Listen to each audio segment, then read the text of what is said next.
Hi, this is Anna Imagination with the Healing Garden, and thank you so much for joining me for Shifting Perspectives.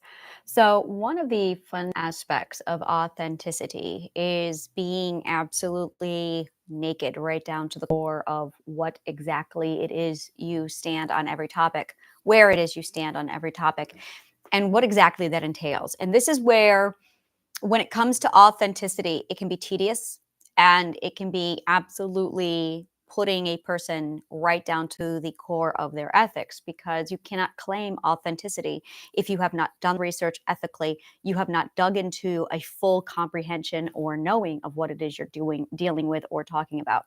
Which means if you are going to claim authenticity, there's no bullshitting. The bottom line, you can't bullshit. And that is really the crux of it. If you want pure authenticity, you have basically vowed to abandon bullshitting. You have vowed to abandon lying.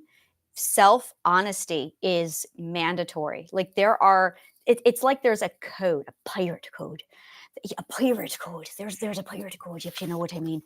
And it requires that you absolutely get right down to the core of why you do what you do and what precisely that means for you.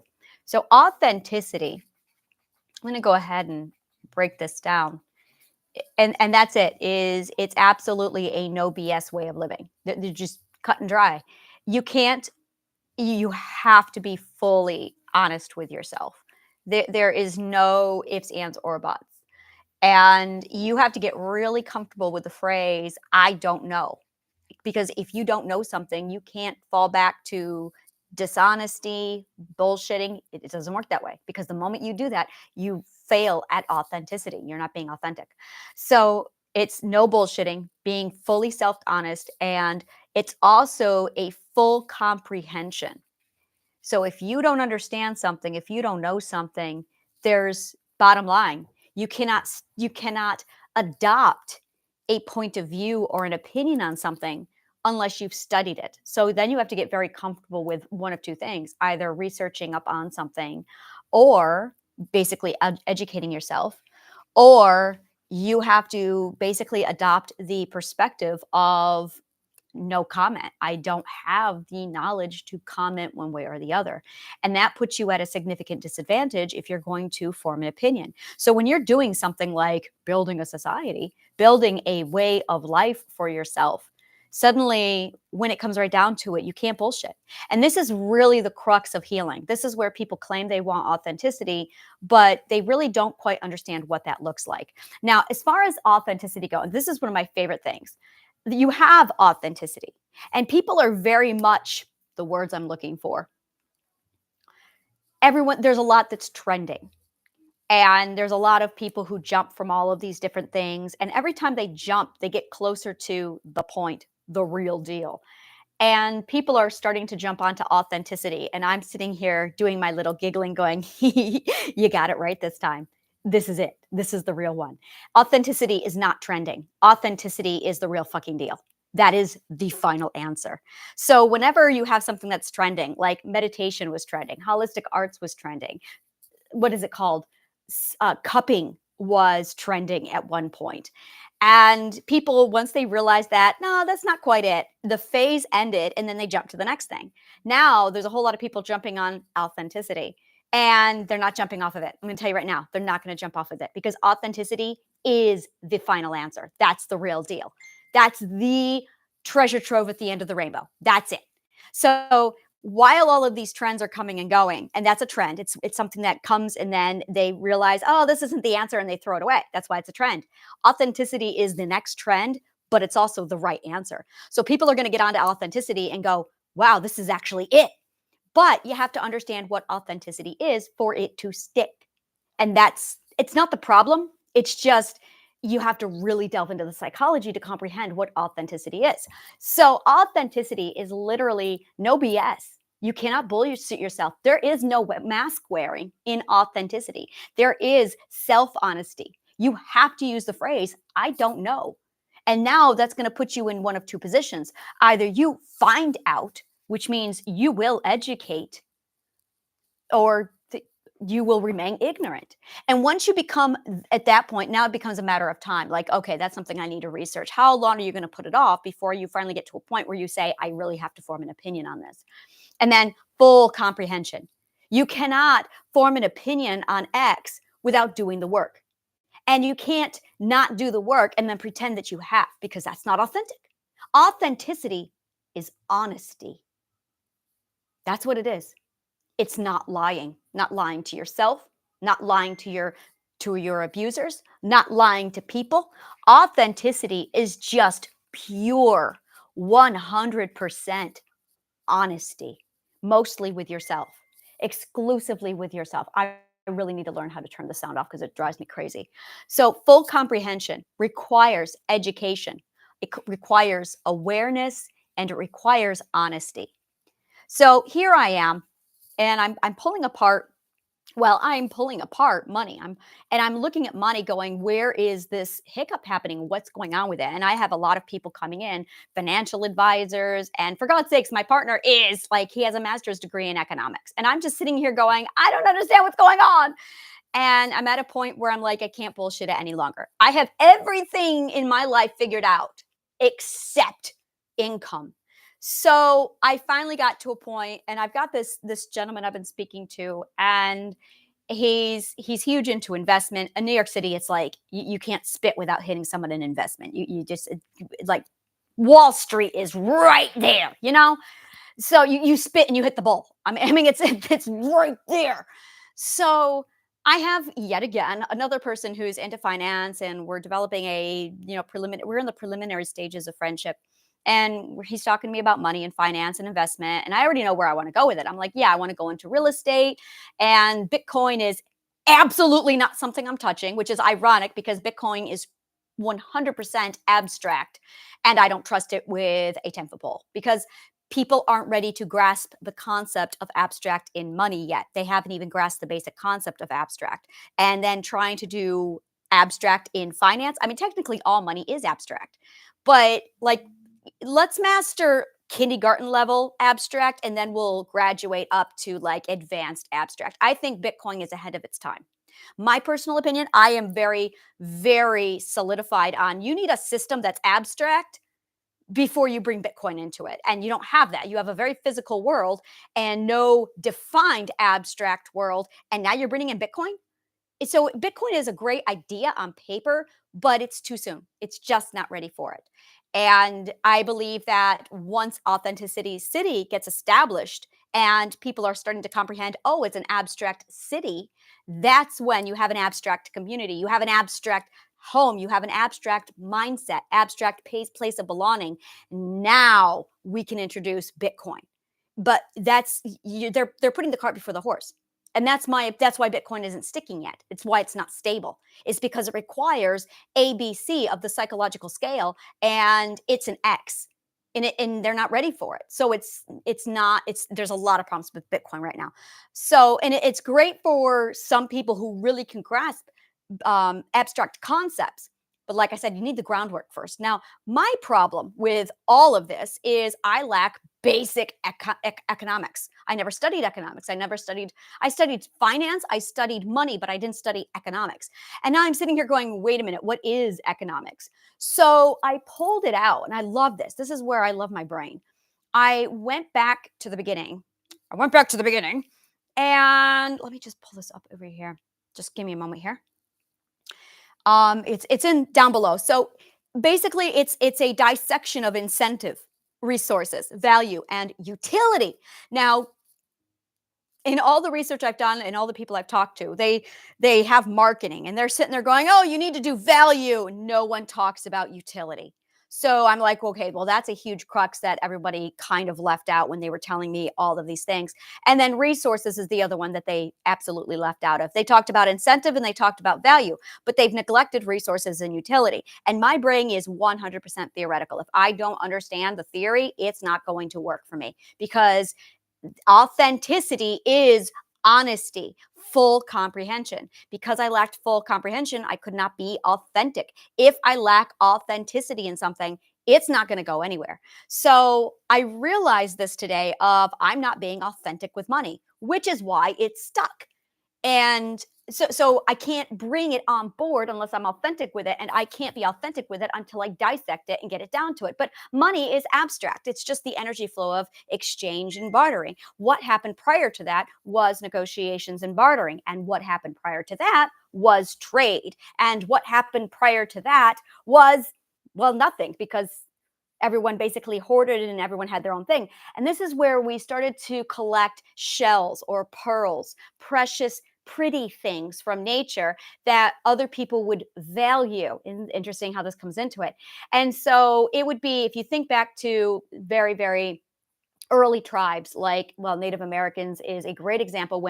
When England first came over and there was trade happening with the Native Americans, it was the value for the value. It was, you have X, I have Y, I want to trade. So that was happening at first.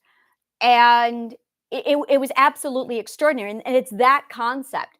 So it's when, and here it is, it's, I have located X. I see the value in X. Maybe someone else will see the value of X. And that's really what it comes down to, is we define value. Hmm, looking at this. So you have basically a defined sense of value, defined sense of value, which leads to truth. And there's that naked transparency, because if I value it, then maybe somebody else would also. And it's that absolute bare naked transparency, authenticity. So the incentive, I was looking up the word incentive, and I absolutely loved the root word of it. I got to the root of it and I thought, that's so hilarious. So ready for this? Incentive comes from the Latin for chant or to charm. Incantare, Latin. And then later, incentivum, something that sets or sets the tune or incites. So incentive comes from to incite, to chant, or to charm. Absolutely love how the word incentive has root word to spell work. That is so telling on so many levels, how much incentive comes back to just to recite. Yeah, to cite, just a minute here, to charm or spell work. There is so much psychology in that. Like, I'm like, all right. And the reason why I'm focusing so much on this is because with incentive is because I'm actually putting together a Dungeons and Dragons game right now, a huge game. And in the Dungeons and Dragons game, one of the very first things you need to do with these people is you meet them, you have trust, and then you have to basically give them an incentive to get them to help you. Because every single game starts off the same way. Hey, here's this quest. And then the comment back is always, why should I help you? Why would I do this? You have to give them incentive. So it always comes down to, what do you want? Do you want money? Do you want love? Do you want power? What do you want? Because it really comes down to, you desire something. What is the core desire that you have? Once you identify the core desire, you basically, I'm in a position to give you what you desire. Bottom line, you want something, I can give it to you. So now when you break this down, you're looking at the value. You have something of value to them. You desire, and I can give you what you desire. So now I personally have value to you. Now, what I have is one thing. The question is, can you use what I have? And that's really what it comes down to. And if you're not honest about these basic things with anything you are trying to sell, you desire X. I personally have what you desire. What I have now is value to you because it will give you what you want. Once you have this understanding, now you have comprehension. Once you have comprehension, now you have authenticity. So now I can say, ha, I have entertainment, education, knowledge. It will help you grow, get the healing done that you want to within a certain time period, get you where you want to get, so that you no longer have to battle, struggle, and fight through life. What I have is going to make your life so much easier. I'm not trying to hoodwink you. I'm not trying to flank you or swindle you, because what I have is legit, and it has value. It has value to me. I use my healing every single day because I have a systematic process that I use, and I'm giving it to you. I'm offering it to you. It has value. It can do X. This is how you can use what I have. This is my resource, my intellectual resource, my intellectual product that I invented with my brain and my resources that I am now offering to you. And I promise you, you can use it. Because when people use what I have, its constant daily application makes their life smooth. So you go from hard, difficult, complicated, confusing living to smooth, easy living because you understand. Now I can authentically sell my shit to you. There. Now I can accept money. There is my block. I figured this shit out and I feel good about it. Whatever I do, it has to be authentic. And because I did not have the authenticity and the comprehension of what I had, I couldn't do it. Because I did not ethically feel good about what I was doing because I didn't understand it. And every time I talked to anybody, they were showing me how to manipulate. That's not okay for me. There's my truth. I can't manipulate. And every time anyone advised me, they were actually teaching me how to manipulate my customers. They were teaching me how to hoodwink them, how to trick them, how to psychologically manipulate. And I'm looking at them going, you're talking sales. How about if you talk about resources? Don't talk to me about sales. Sales is the art of persuasion. I know what persuasion is. I'm a dungeon master. I know exactly what persuasion is. Persuasion is the ability to manipulate somebody to get them to dance for you with dishonesty. Persuasion is dirty. And that's what sales is. So every time I had somebody step in and ask me, hey, what are you doing? Maybe you should try this. The tactics they were giving me was marketing and sales. I know exactly what those are. Those are psychological manipulations. Let's rewind the clock. Let's get down to it. Truth and authenticity. And I had to go all the way back to like 8,000 BC pre-Mesopotamia for this information because it was around the 6,000 BC Mesopotamia era when this started, and then later when sales, bookkeeping, and taxation came into existence. So prior to that, it was actual, there's the value, this is the resource, this is the utility, this is the true authentic value of what I'm offering to you. And this is how you can use it also. There. Honest authenticity.